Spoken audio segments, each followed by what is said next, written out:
A Study in Scarlet, Part 1, Chapter 2, The Science of Deduction. We met next day as he had arranged, and inspected the rooms at number 221B Baker Street, of which he had spoken at our meeting. They consisted of a couple of comfortable bedrooms and a single large, airy sitting room, cheerfully furnished, and illuminated by two broad windows. So desirable in every way were the apartments, and so moderate did the terms seem when divided between us, that the bargain was concluded upon the spot, and we at once entered into possession. That very evening I moved my things round from the hotel, and on the following morning Sherlock Holmes followed me with several boxes and portmanteaus. For a day or two we were busily employed in unpacking and laying out our property to the best advantage. That done, we gradually began to settle down and to accommodate ourselves to our new surroundings. Holmes was certainly not a difficult man to live with. He was quiet in his ways, and his habits were regular. It was rare for him to be up after 10 at night, and he had invariably breakfasted and gone out before I rose in the morning. Sometimes he spent his day at the chemical laboratory, sometimes in the dissecting rooms, and occasionally in long walks, which appeared to take him into the lowest portions of the city. Nothing could exceed his energy when the working fit was upon him, but now and again a reaction would seize him, and for days on end he would lie upon the sofa in the sitting room, hardly uttering a word or moving a muscle from morning to night. On these occasions I have noticed such a dreamy, vacant expression in his eyes that I might have suspected him of being addicted to the use of some narcotic, had not the temperance and cleanliness of his whole life forbidden such a notion. As the weeks went by, my interest in him and my curiosity as to his aims in life gradually deepened and increased. His very person and appearance were such as to strike the attention of the most casual observer. In height he was rather over 6 feet, and so excessively lean that he seemed to be considerably taller. His eyes were sharp and piercing, save during those intervals of torpor to which I have alluded, and his thin, hawk-like nose gave his whole expression an air of alertness and decision. His chin, too, had the prominence and squareness which mark the man of determination. His hands were invariably blotted with ink and stained with chemicals, yet he was possessed of extraordinary delicacy of touch, as I frequently had occasion to observe when I watched him manipulating his fragile philosophical instruments. The reader may set me down as a hopeless busybody, when I confess how much this man stimulated my curiosity, and how often I endeavored to break through the reticence which he showed on all that concerned himself. Before pronouncing judgment, however, be it remembered, how objectless was my life, and how little there was to engage my attention. My health forbade me from venturing out unless the weather was exceptionally genial, and I had no friends who would call upon me and break the monotony of my daily existence. Under these circumstances, I eagerly hailed the little mystery which hung around my companion, and spent much of my time in endeavoring to unravel it. He was not studying medicine. He had himself, in reply to a question, confirmed Stamford's opinion upon that point. Neither did he appear to have pursued any course of reading which might fit him for a degree in science or any other recognized portal which would give him an entrance into the learned world. Yet his zeal for certain studies was remarkable, and within eccentric limits his knowledge was so extraordinarily ample and minute that his observations have fairly astounded me. Surely no man would work so hard or attain such precise information unless he had some definite end in view.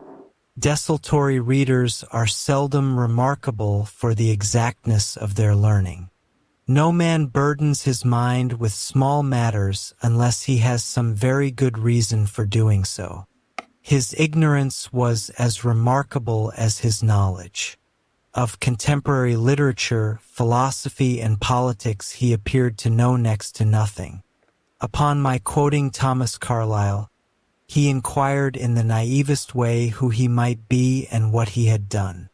My surprise reached a climax, however, when I found incidentally that he was ignorant of the Copernican theory and of the composition of the solar system.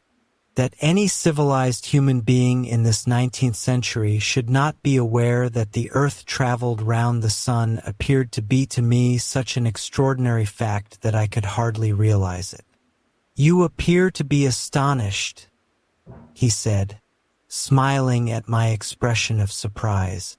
"Now that I do know it, I shall do my best to forget it." "To forget it!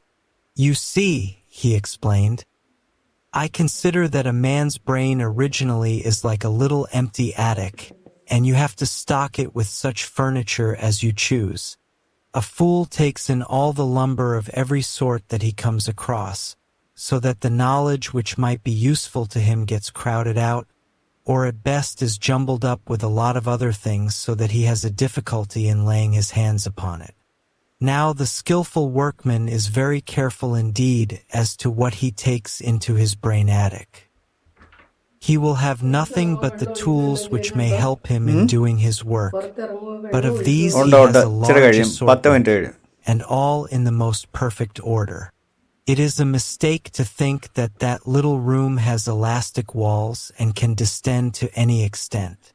Depend upon it, there comes a time when for every addition of knowledge you forget something that you knew before. It is of the highest importance, therefore, not to have useless facts elbowing out the useful ones. "But the solar system," I protested. "What the deuce is it to me?" he interrupted impatiently. "You say that we go round the sun. If we went round the moon, it would not make a pennyworth of difference to me or to my work." I was on the point of asking him what that work might be, but something in his manner showed me that the question would be an unwelcome one. I pondered over our short conversation, however, and endeavored to draw my deductions from it. He said that he would acquire no knowledge which did not bear upon his object. Therefore all the knowledge which he possessed was such as would be useful to him. I enumerated in my own mind all the various points upon which he had shown me that he was exceptionally well informed. I even took a pencil and jotted them down. I could not help smiling at the document when I had completed it. It ran in this way: Sherlock Holmes, his limits. Knowledge of literature, nil. Philosophy, nil. Astronomy, nil. Politics, feeble. Botany, variable. Well up in belladonna, opium, and poisons generally. Knows nothing of practical gardening. Geology, practical but limited. Tells at a glance different soils from each other. After walks has shown me splashes upon his trousers, and told me by their color and consistence in what part of London he had received them. Chemistry, profound. Anatomy, accurate but unsystematic. Sensational literature, immense.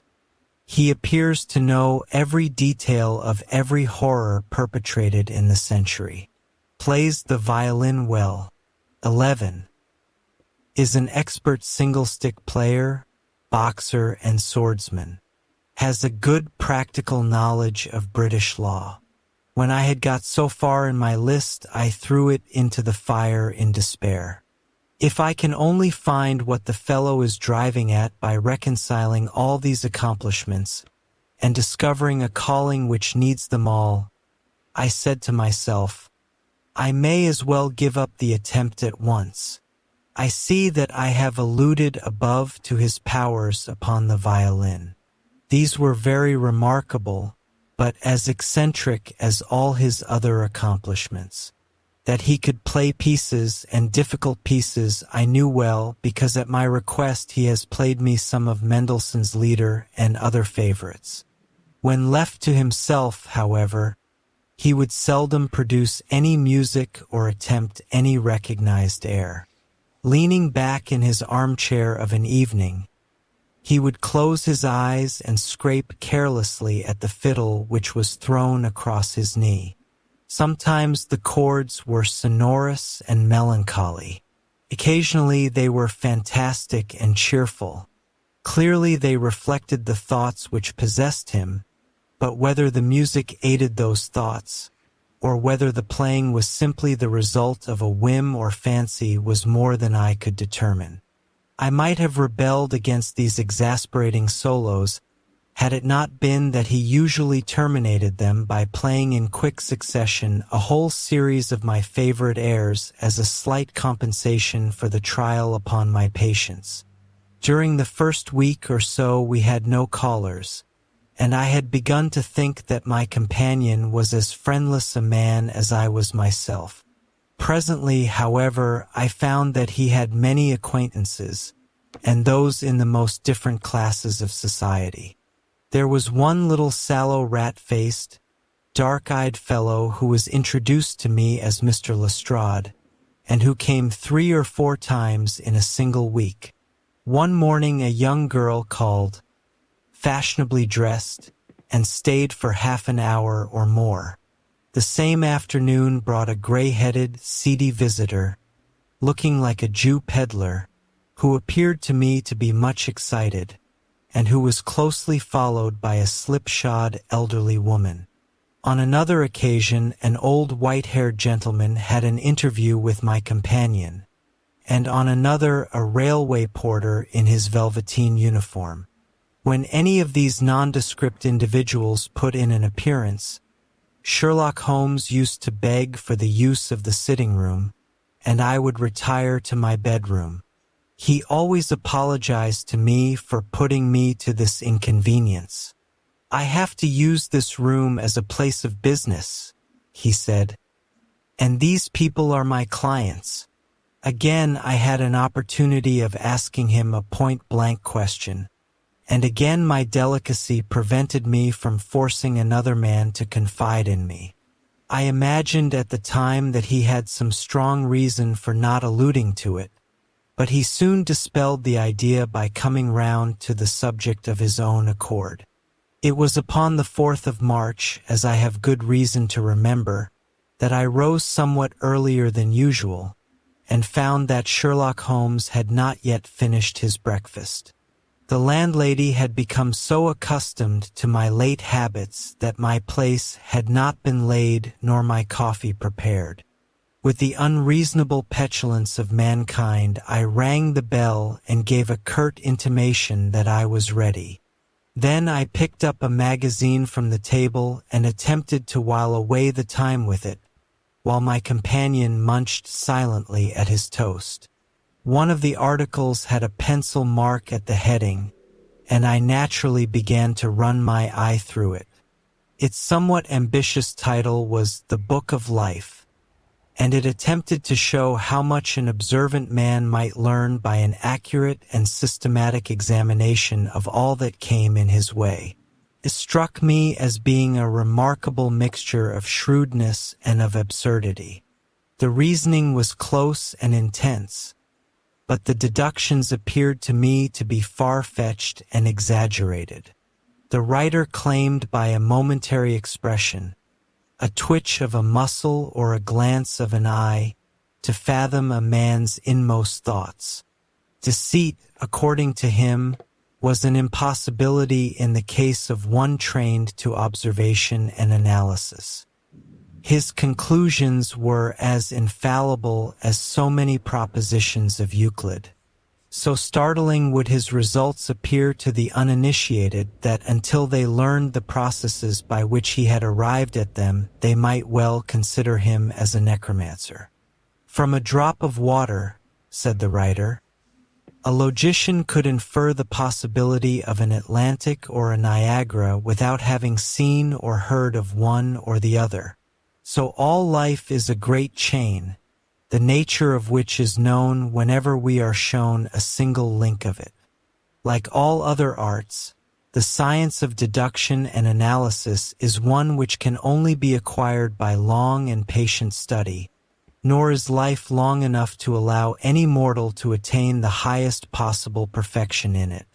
Before turning to those moral and mental aspects of the matter which present the greatest difficulties, let the inquirer begin by mastering more elementary problems.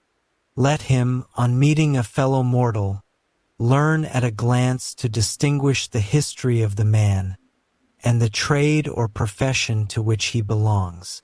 Puerile as such an exercise may seem, it sharpens the faculties of observation, and teaches one where to look and what to look for. By a man's finger-nails, by his coat sleeve, by his boot, by his trouser knees, by the callosities of his forefinger and thumb, by his expression, by his shirt cuffs, by each of these things a man's calling is plainly revealed. That all united should fail to enlighten the competent inquirer in any case is almost inconceivable. What ineffable twaddle! I cried, slapping the magazine down on the table. I never read such rubbish in my life. What is it? Asked Sherlock Holmes.